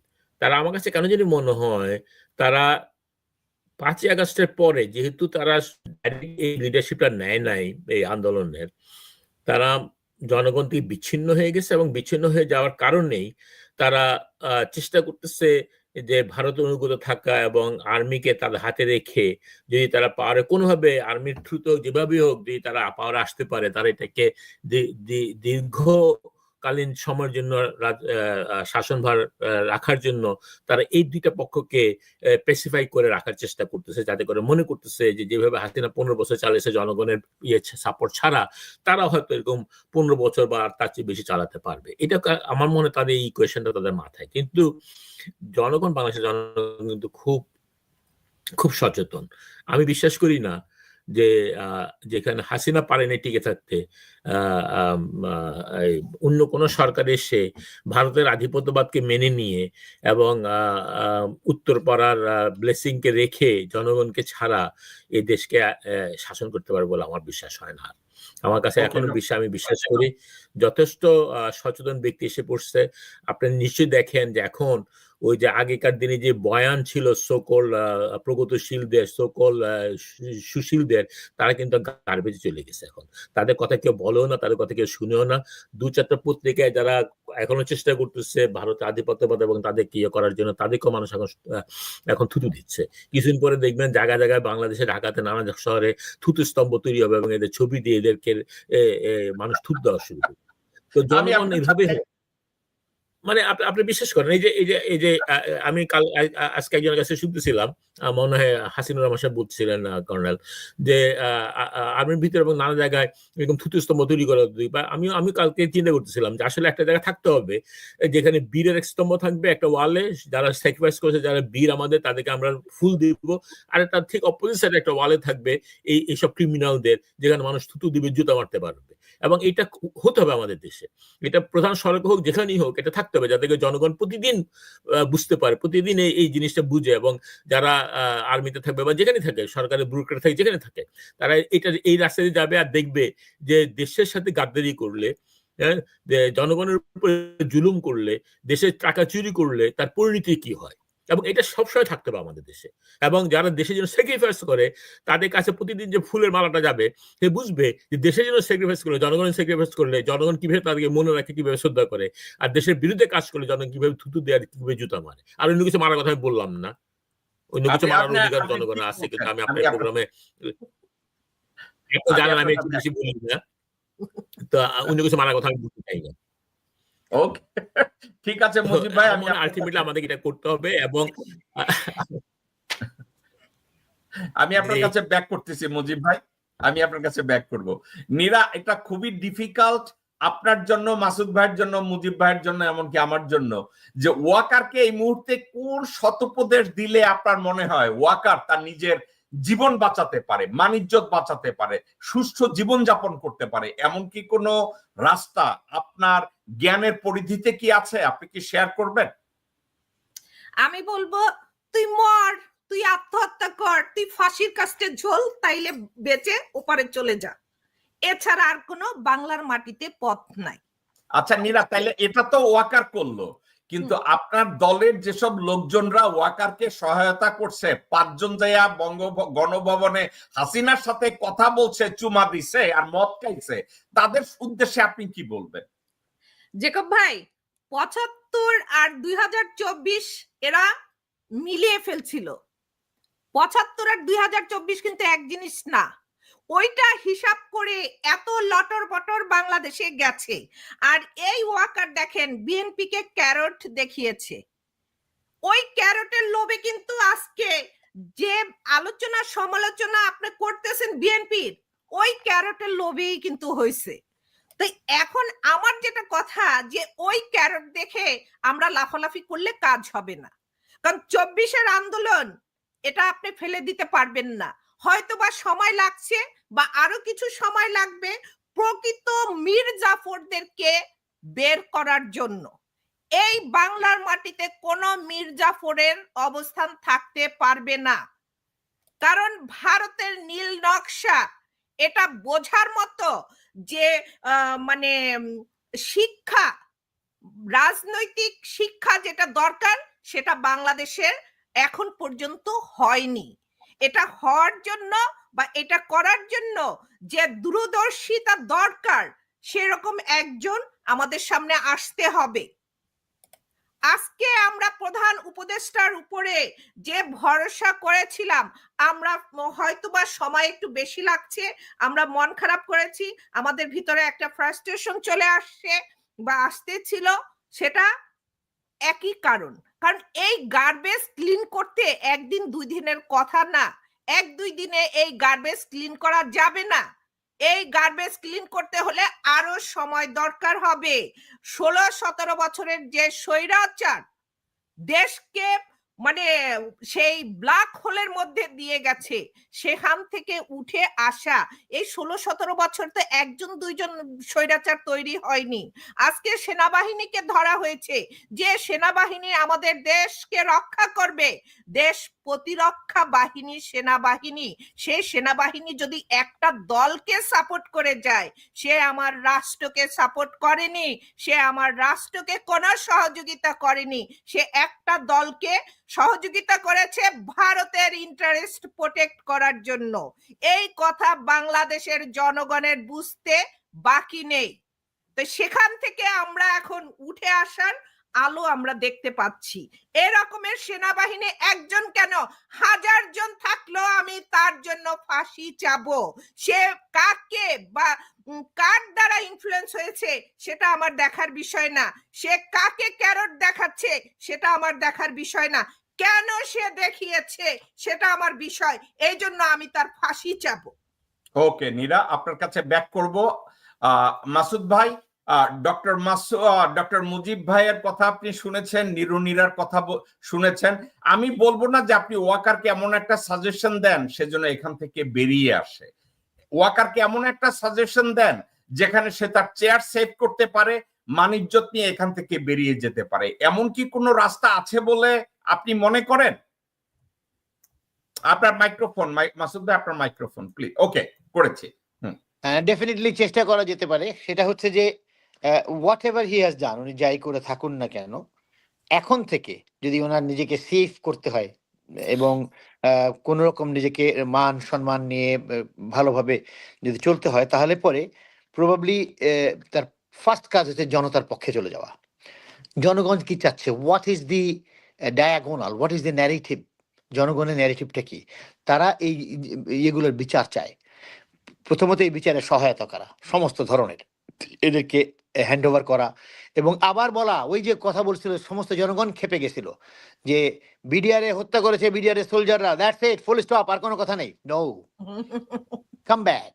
ওইটাকে আবার রিভাইভ করে প্রপারলি বিচারের কথা অঙ্গীকার জনগণের সামনে করেন, করলে পরে যেটা আপনি বলেছিলেন প্রথম দিন যখন 5ই আগস্টে বলেছিলেন যে সমস্ত কিছুর বিচার হবে, come back to that point. ওইখানে আসলে তখন আপনাকে you are looking like a hero, but now you don't look like a hero any longer because of your activities. অতএব আপনি যেটা করেন সেটা আমার ইয়ে হচ্ছে যে please come back with the people, please try to understand the entire আর্মির কি চিন্তা অ্যান্ড লিড দেম প্রপারলি। যে না ঠিক আছে, যারা অন্যায় করেছে তারা নিজেরা মোরালি ব্যাংক্রাফট, আর্মি মোরালকে তারা নষ্ট করেছে, তাদেরকে আটকালে, তাদেরকে বিচার করলে আর্মির মোরাল এন্ড এথিক্স অনেক স্ট্যান্ডার্ড জায়গায় চলে যাবে। মাসুদ ভাই আপনি বেয়াদবি নিয়েন না, আপনার সাথে কথা বলাটা আমি এনজয় করব। আমার একটা ফলো আপ কোশ্চেন দিয়ে আমি আর আপনি একটু গো অ্যান্ড ফোর্থ করি, ব্যাক অ্যান্ড ফোর্থ করি। আমার মনে হয় ওয়াকার যদি এই মুহূর্তে রাজসাক্ষী হয়, রাজসাক্ষী হয়ে হাসিনার সব অপকর্ম, এই বিডিআর এর সাথে ভারতের সব অপকর্ম এবং আর্মি আফসারের চারপাশে যারা যারা এসব অপকর্ম করছে, ওয়াকার যদি এসে বলে যে আল বিকাম দ্য গভর্নমেন্ট উইটনেস, তাইলে ওয়াকার তার চাকরি সেভ করতে পারে, ওয়াকার তার জীবন বাঁচাতে পারে, ওয়াকার এখানে মান সম্মান নিয়ে বুক উঁচু করে দাঁড়াতে পারে। আপনার কি এটা মনে হয় না মাসুদ ভাই? কি মানে যদি উনি ওই রাস্তা ধরেন, that is a more secure way of saving himself, আর একটু সিকিউর, কিন্তু পরবর্তী জীবনটা হি মাইট বি লুকড আপন যে সে তার নিজস্ব লোকজনের জন্য কিছুই করে নাই, he has just saved himself. এখানে চাই করে না মাসুদ ভাই, হাসিনা কি করছে? হাসিনা পালায় যাওয়ার সময় আওয়ামী লীগের কোন নেতা কর্মীরা নিছে শুধুমাত্র তার আত্মীয় স্বজন ছাড়া? সেখানেই তো তাকে তার সিস্টেমে তারা চলে গেছে, সে নিয়ে গেছে, এটা আপনাকে তাকে ক্রেডিট দিতে হবে। সেখানেই তো তার সাথে হাসিনার সেখানেই তো হাসিনার সাথে তার ডিফারেন্সটা দেখাতে হবে। হাসিনার যেই লেভেলের, অত নিচের লেভেলের না যাওয়াটা খুবই কষ্টের। আপনি যতই চেষ্টা করেন অত নিচে নামতে পারবেন না। মানুষ এত নিচে নামতে পারে, that Hasina has shown. And অত নিচে কি ওয়াকারও নামবে? আমার মনে হয় না আর কি। He can help in every single case, যে ঠিক আছে আমি যেগুলো জানতাম আমি I will be coming and tell the truth. যদি আমাকে ডাকা হয় কোর্টে, এটা বলবে না যে আমি রাজসাক্ষী হব, এটা বলুক যে আমাকে যদি কখনো কোর্টে ডাকা হয় যে আমার দায়িত্ব পালনকালীন সময়ে what were my duties and did I do it properly or not, আমি এগুলো আনসার করতে রাজি আছি। I am coming to face the court, এবং আমি সম্মুখীন হব, কোনো সমস্যা নেই। এটা যদি করে, that is the probably the only way of coming out. দেখেন, মেজর অন্যায় করার পরেও আপনি যদি পক্ষে কিছু কাজ করেন, সে অন্যায়গুলোকে মাফ করে দেওয়ার বিধান ইভেন আমাদের পয়গম্বরও করে গেছেন। ফর এক্সাম্পল, খালিদ বিন ওয়ালিদ কখনো কোনো যুদ্ধে হারে নাই, এবং উহুদের যুদ্ধে মুসলমানরা হেরেছিল because Khalid bin Walid was leading the war from the other side. এই যুদ্ধে হারার পরেও, মানে যখন খালিদ বিন ওয়ালিদ দলে চলে আসলো, মুসলমান হয়ে গেল, তখন নবীজি তাকে একবার একটা অন্যায় করা, মানে তাদের চোখে অন্যায় করা সত্ত্বেও ছেড়ে দিয়েছিলেন। সেটা হলো যখন মক্কা ঘিরে ফেলছে তারা, মক্কা বিজয়ের সময়, তখন কিছু লোকজন মক্কার মধ্যে ঢুকে গেছিল। খালিদ বিন ওয়ালিদ ওয়াজ ওয়ান, যিনি অত্যন্ত সাহসী ছিলেন। কিছু লোকজন নিয়ে ঢুকে গিয়ে কিছু লোককে মেরে ফেলছে। যেখানে নবী ডিক্লেয়ার করতে যাচ্ছে সবাইকে মাফ করে দিব, সেখানে he went and he already killed some people. কিছু কিছু লোককে মেরে হয় না, আমাদের মুক্তিযুদ্ধে খুলনা দখল করার আগে কিছু মুক্তিযুদ্ধে আগে ঢুকে গিয়ে যার যার সামনে পয়সা গুলি করে মেরে ফেলেছে কিছু লোককে। তো ওইভাবে কিছু লোককে মেরে ফেলেছিল। নবীজি ক্ষীণ ভর্ৎসনা করে ছেড়ে দিয়েছিলেন because of his contribution to ইসলাম। এই কন্ট্রিবিউশনটা না করলে পরে আপনার মাপের পথ নাই। ওশি কিল্ড আমির হামজা, নবীজির চাচা আমির হামজা আমির মুত্তালিব, তাকে যে বুকের মধ্যে মেরে কলিজা বের করে নিয়ে আসছিল হিন্দার জন্য, ইট ওয়াজ ওশি। এই ওশি মুসলমানদের জন্য বড় বড় যুদ্ধে অংশগ্রহণ করে জয়লাভ করে আসছিল। আসার পরেও নবী মৃদু ভৎসনা করা ছাড়া কিছু করেন নাই। ধর্মান্তরিত হওয়ার জন্য, তার পথে আসার জন্য ছেড়ে দিয়েছেন, বাট বলেছেন ওশিকে আমার সামনে থেকে যেতে বলো, আমি আমার মনে পড়ে যায়। তো এর চেয়ে বেশি কিছু বলেন নাই। এইরকম জায়গায় যদি ওয়াকার যেতে চায়, এইগুলো যে আমাকে কিঞ্চিত ভর্ৎসনা করে ছেড়ে দেওয়া হবে, তাহলে পরে তাকে জনগণের সাথে আসতে হবে। He has to contribute. এই বড় যে কেস, এই যে বিডিআর হত্যা, এই যে শাপলা চত্বরের হত্যা, এই যে জনগণের হত্যা, এই যে হেলিকপ্টার থেকে গুলি করে ছোট ছোট বাচ্চাকে মেরে ফেলা, এই যে হাজার হাজার মানুষকে পঙ্গু করে ফেলা এবং অন্ধ করে ফেলা, এদের পক্ষে দাঁড়ান, এদের পক্ষে দাঁড়িয়ে এদের বিচারগুলোকে ঠিক মতন করতে দেন এবং দেখান যে আপনি আপনার পদে থেকে এদের বিচারে সব রকম সহায়তা করছেন। সেক্ষেত্রে জনগণ আপনার দু একটা যে অন্যান্য যে মেজর ভুলগুলো করেছেন, অন্যায়গুলো করেছেন, মাফ করলেও করে দিতে পারে। যেমন পিপল মাইট ফরগেট ইট, যেটা নবীজি দেখিয়ে গিয়েছেন যে কিছু কিছু জিনিস উনি মাফ করে দিয়েছেন।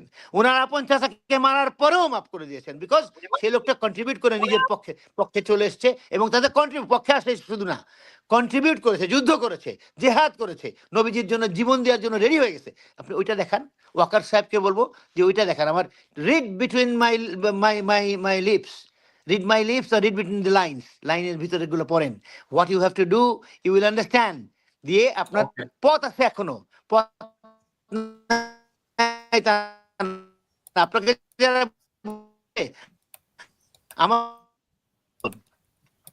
মাসুদ ভাই আপনার অডিওটা ভেঙে যাচ্ছে, মাসুদ ভাই আপনার অডিওটা ভেঙে যাচ্ছে, মাসুদ ভাই আপনার অডিওটা ভেঙে যাচ্ছে। নিরুনিরা আমি আপনার কাছে যাব, আপনি কিছু একটা বলতে চাচ্ছেন মাসুদ ভাই? হ্যাঁ হ্যাঁ আপনার অডিওটা ভেঙে গেছিল, না, প্লিজ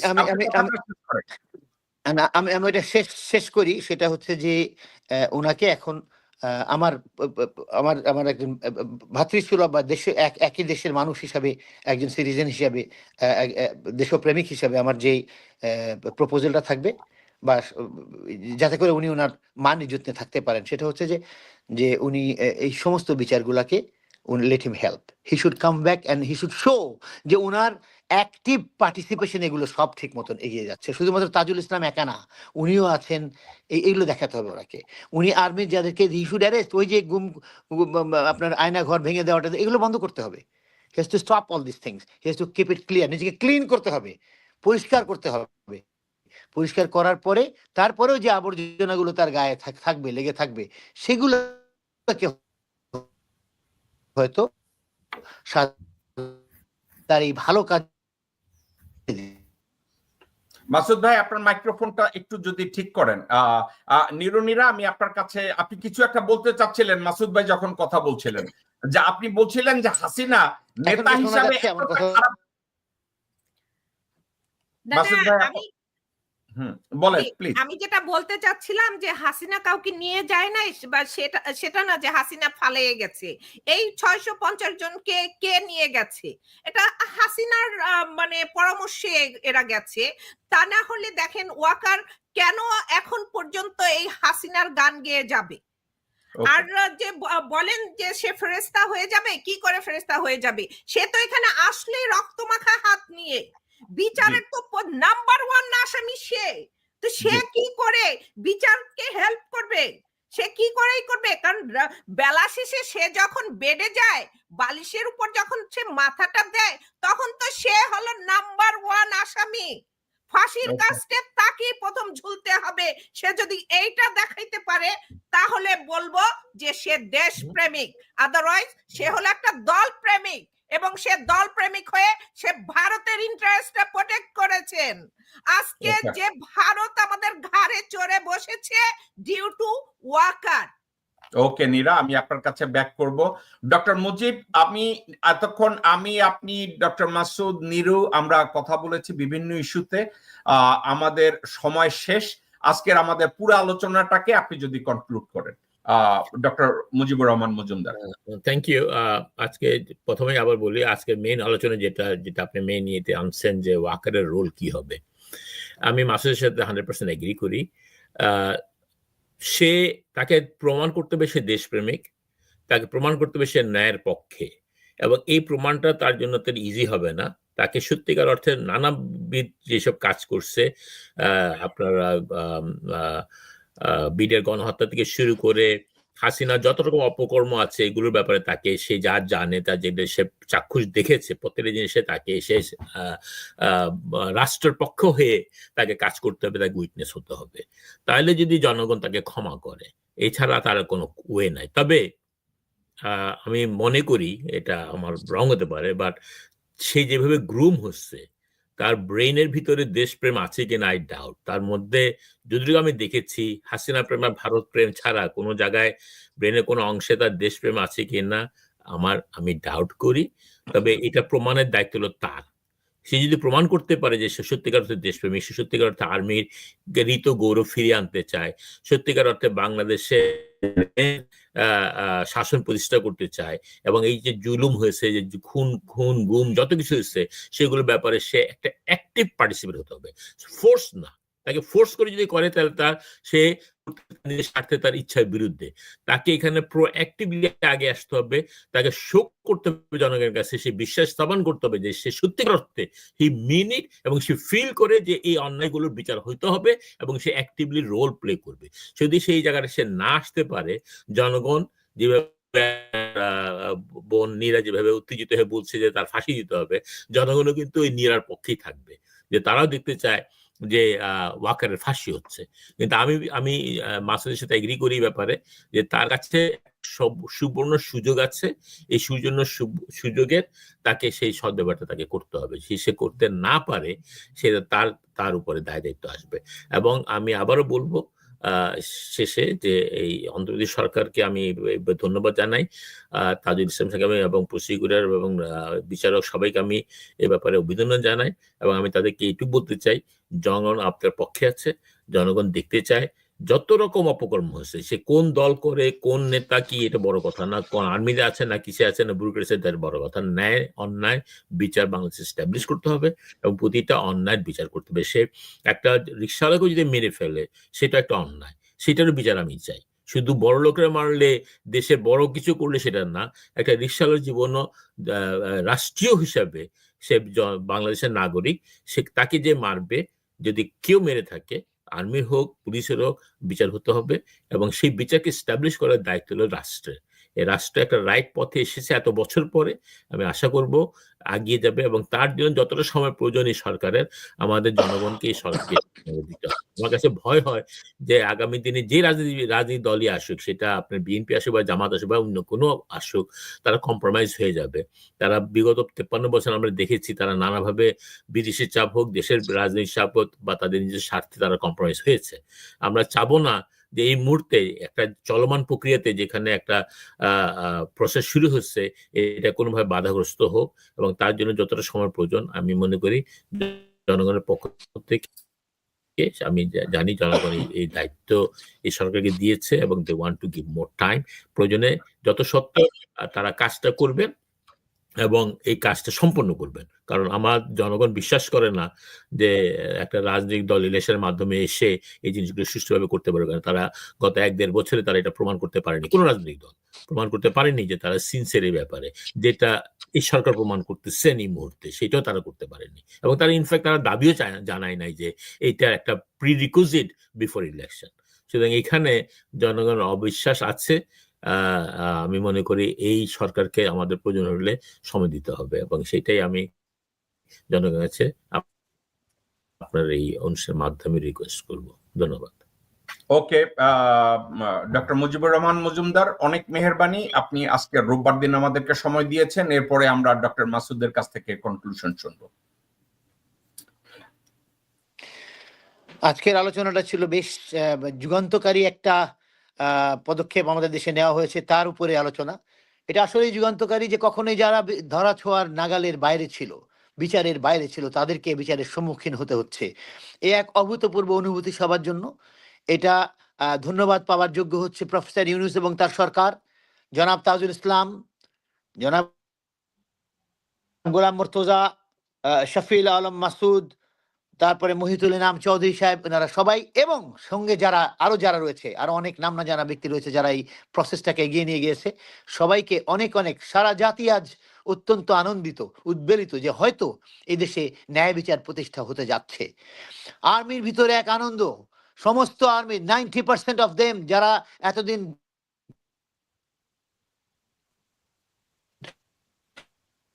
ধুকে কষ্ট পায়, কেন কিছু অফিসার এরকম অফিসার গুলোকে আলাদা করে ফেলে যে বিচার হতে যাচ্ছে, সবাই সন্তুষ্ট। এখন এই হয়ে যাওয়াটা হচ্ছে সবচেয়ে বড় কথা।